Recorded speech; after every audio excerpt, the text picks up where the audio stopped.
নমস্কার বন্ধুরা, আশা করি সকলেই ভালো আছেন। আজকে পিএনবি অর্থাৎ পাঞ্জাব ন্যাশনাল ব্যাংকের কেওয়াইসি ফর্ম কিভাবে পূরণ করবেন, অর্থাৎ কেওয়াইসি আপডেট কিভাবে করবেন। এখন পাঞ্জাব ন্যাশনাল ব্যাংকের অনেক অ্যাকাউন্ট ডরম্যাট হয়ে যাচ্ছে, অর্থাৎ বন্ধ হয়ে যাচ্ছে। তো তার জন্য ব্যাংক কর্তৃপক্ষ কেওয়াইসি দিতে বলছে।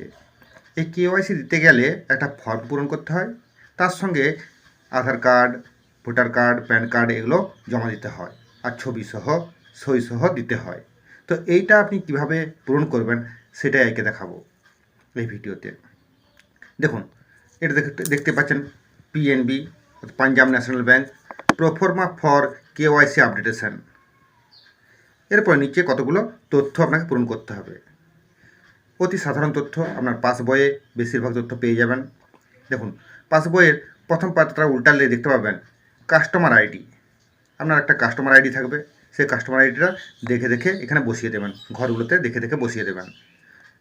প্রথমে ইউ দেওয়া আছে দেখবেন, তারপর দেখুন account name of account holder, অর্থাৎ অ্যাকাউন্ট হোল্ডারের নাম, এখানে নামটা দেবেন। আমি আমার নামটা দিয়ে দিচ্ছি।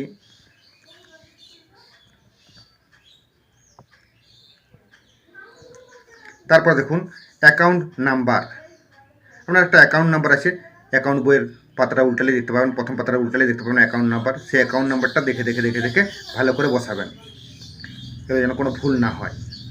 তারপর দেখুন এখানে ঘর দেওয়া আছে। এটা যদি জয়েন্ট অ্যাকাউন্ট হয়, জয়েন্ট অ্যাকাউন্ট বা সিঙ্গেল অ্যাকাউন্ট, যেমন জয়েন্ট অ্যাকাউন্ট মানে হচ্ছে দুজনের মিলে খোলা। সিঙ্গেল অ্যাকাউন্ট যদি হয়, যদি আপনার একার অ্যাকাউন্ট হয়, তাহলে সেখানে দুটো সই হবে, এইদিকে একটা আর এইদিকে একটা সই হবে, আর এখানে একটা ছবি চিটানো হবে। আর যদি দুজনের অ্যাকাউন্ট হয়, তাহলে এখানে একজন সই করবে, এখানে এখানে একজন সই করবে, একজনের সই উপরে উপরে হবে আর একজনের সই নিচে নিচে হবে। আর দুজনের ছবি দুটো আলাদা করে চিটতে হবে, অথবা দুজনের জয়েন্ট ছবি যদি থাকে তাহলে একসঙ্গে দিতে পারেন।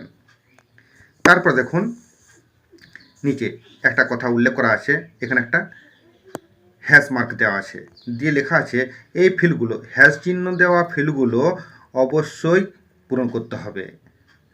স্পেসিমেন সিগনেচার থাম ইমপ্রেশন অফ অ্যাপ্লিক্যান্ট, এখানে থাম ইমপ্রেশন অর্থাৎ বুড়ো আঙুলের ছাপও দিতে পারেন, বাঁ হাতের বুড়ো আঙুলের ছাপটাও আপনি দিতে পারেন যারা সই করতে জানেন না। তার নিচে দেখুন ফাদার্স নেম, যার অ্যাকাউন্ট যদি একক অ্যাকাউন্ট হয় তাহলে ফাদার্স নেম অর্থাৎ বাবার নাম, এখানে বাবার নামটা লিখে দেবেন। তার ডান দিকে দেখুন মাদার্স নেম, মায়ের নাম, এগুলো ম্যান্ডেটারি মানে বাধ্যতামূলক। তার নিচে দেখুন ম্যারিটাল স্ট্যাটাস অর্থাৎ বিবাহিত না অবিবাহিত, ম্যারিড মানে বিবাহিত, আনম্যারিড মানে অবিবাহিত, এখানে ম্যারিড দিলাম।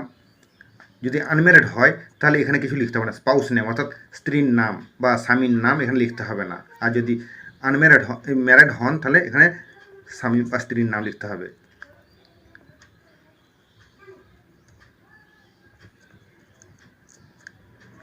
এখানে স্বামী বা স্ত্রীর নামটা লিখে দেবেন।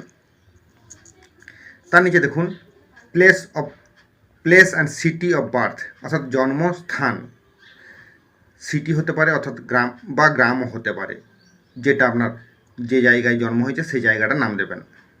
তারপর দেখুন ডান দিকে জেন্ডার, মেল ফিমেল, মেল এখানে যেমন হবে, ফিমেল হলে ফিমেল, মেল হলে মেল টিক দেবেন। তারপর দেখুন ডিওবি মানে হচ্ছে ডেট অফ বার্থ অর্থাৎ জন্ম তারিখ, কত তারিখে আপনার জন্ম, সেই জন্ম তারিখটা এখানে বসিয়ে দেবেন। তার নিচে দেখুন প্রফেশন বা অকুপেশন অর্থাৎ পেশা, আপনি পেশাতে কি কাজ করেন অর্থাৎ আপনার পেশা কি, এখানে আমি করেছি বিজনেস, আপনি আপনার পেশা দেবেন। তার নিচে দেখুন, তারপরে দেখুন টোটাল অ্যানুয়াল ইনকাম অর্থাৎ বার্ষিক আপনার কত ইনকাম হয় সেটা এখানে বসিয়ে দেবেন।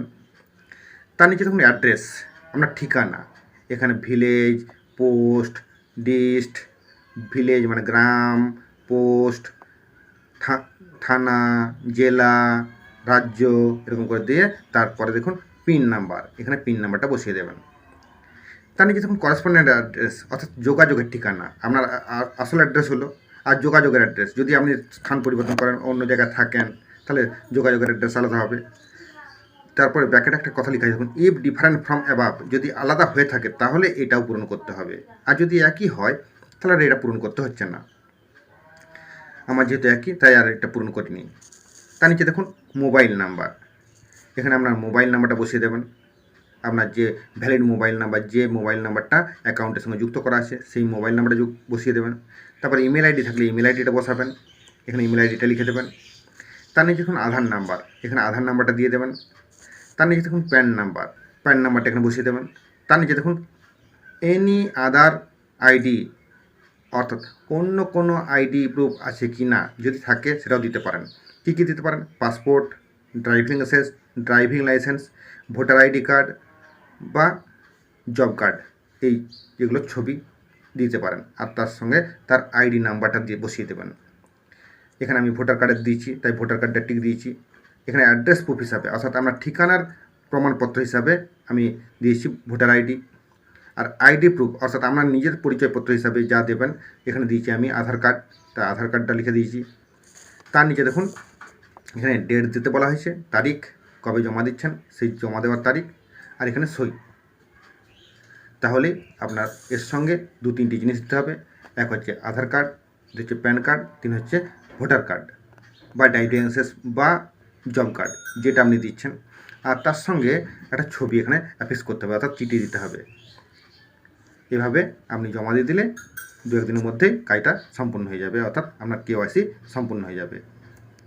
আশা করি বুঝতে পেরেছেন। যদি কোনো প্রশ্ন বা কোয়ারি থাকে কমেন্ট বক্সে কমেন্ট করে জানাবেন। ভিডিওটি ভালো লাগলে একটি লাইক করবেন, শেয়ার করে অপরকে দেখার সুযোগ করে দেবেন।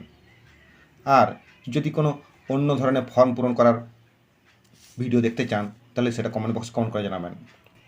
আর চ্যানেল নতুন হলে চ্যানেলটি সাবস্ক্রাইব করে পাশে আসা বেল আইকনটি অন করে অল নোটিফিকেশন অন করে দেবেন।